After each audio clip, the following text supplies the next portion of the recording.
Hi guys, I'm going to look back at the 2021 Cheltenham Festival the last week, and I'll let you know the horses I was very impressed with and have taken out for next year's Cheltenham Festival.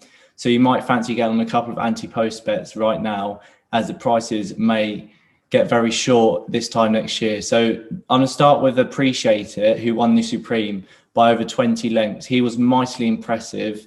He was arguably one of the best horses of the week in his performances, and he's 4-1 for next year's Arkle. I do think he'll go for the race, as I've heard Ruby Walsh has said that that's where he'd tell Willie Mullins to send the horse. He seems like he's made for fence, and he should jump very well. And I think, although he looks like he probably wants a bit of a further step up in trip, I think he will just go for the Arkle, as he's won the Supreme, so it's the most logical race to go for next year. So he's 4-1 right now, and he was one of the most impressive performances of the week. So hopefully he stays fit and healthy, and I'd probably be backing him at 4-1 now, as I don't think many horses will get near him in that division.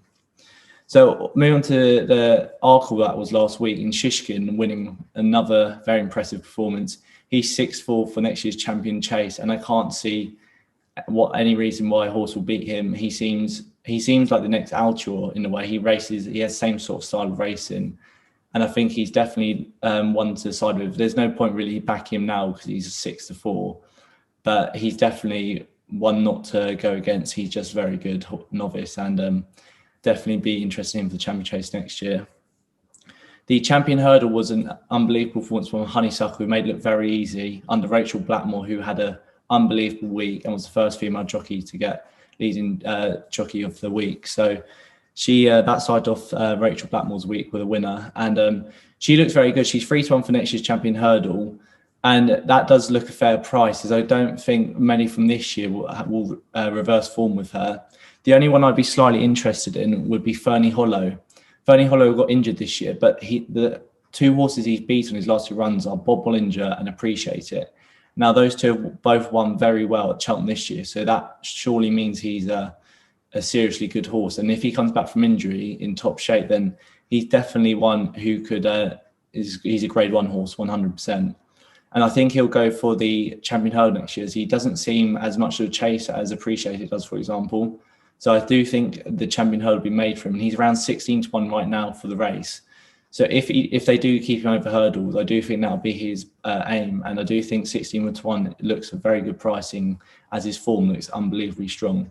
Another one for the Champion Hurdle next year will be Zanahiyr at 33-1 right now.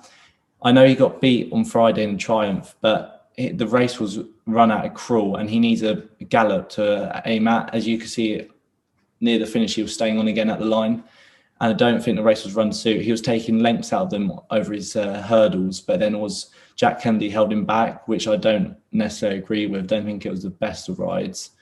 But I do think the Champion Hurdle, the way that's raced at a really quick pace the whole time, that would suit him more. I think that you can't go wrong with 33-1 him, as he was seemingly the best juvenile this year before Friday. So I would be interested in Zanahiyr at 33-1, because I think he's better than what he showed this week. So those are the three that I'd be looking at for next year's Champion Hurdle.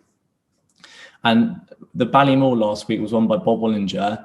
I think he was the most impressive horse all week, and he is the one I've taken out of the festival. I think he was more impressive than I thought he would be. I backed Gerdon Manil because I just thought he had very strong form, and he did run a really good race in second. But Bob Olinger was just mightily impressive. He looked very quick. He had a great turn of foot. Rachel gave him a great ride, of course. And he's 5-1 for next year's Marsh Novice Chase. And I think that is the race he'll go for. I think that is a very fair price, as I think Appreciate It will go for the Arkle, so he won't even have him to race. I think they will avoid each other, these two horses, Appreciate and Bob Olinger. I think Bob Olinger for the Marsh Novice Chase at 5-1 is a cracking price, and he's the horse I've taken out of the week, so I was very impressed with him. Kilcruit, as many of you know, I backed him at 11-1 a long time ago for the Champion Bumper, and he just got beat by half a length on Wednesday. I thought he wasn't given a good ride at all. Sir Gerhard got a freebie on the front end, another great ride by Rachel. You can't argue with that. He made up a lot of lengths on Sir Gerhard in the last furlong. It just shows I do think he is the better horse out of the two of them, and he just needs a fastly run race. It was run out of cruel, and it would always suit Sir Gerhard on the front end under Rachel. So I do think Kilcruit is definitely one to follow, and I don't think his Leopardstown victory was overlooked, or was too overlooked for the race. He is as good as what he looked like that day, and I do think he's a very good horse. And he's 6-1 for next year's Supreme. I think he will go for the Supreme next year because he needs a fastly run race, and that's what they do in Supreme. They go flat out from the word go, and it's whoever has the highest cruising speed. And I do think he has a very high cruising speed. I think the race will be set up for him very well. I think Sir Gerhard will go for the Ballymore next year, as I think he has a few more gears, I'd say. So the Ballymore sort of run at a slower pace, but then they quicken towards the end. So it's a slightly different run race. I think that would suit Sir Gerhard more.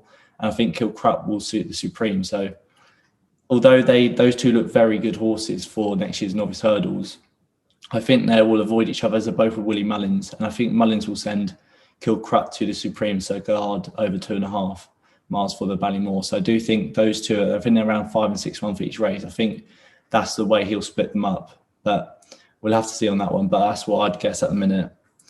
Monkfish for next year's Gold Cup. He did not, I'd say it's his worst performance at Cheltenham last week over fences. He didn't jump well at all. I don't think Paul Townend rode in with much confidence. He rode in a bit cautiously and they didn't gel on the day. And I just think he's so much better than what he showed that day. He's 4-1 for next year's Gold Cup. And although Milena Indo and Aplutal are really impressive this year, I do think he's got more potential, maybe you could argue. And he just looks the perfect type for the race. It would have done him loads of good, his win the other day at Cheltenham, giving him loads of experience. And he's such a big horse. He's still very raw, and I just think he's got loads of improvement to come. I think he's the good thing for next year's Gold Cup. People will be backing Envoy Allen, but he didn't look the same Envoy Allen the other day. I backed him, obviously, and because he's a really good horse. But he was a bit buzzy before the race started, and he just never looked settled before he fell at the third fence, I think. And so he's got a lot to come back off of fall. He will probably have learned a lot from it.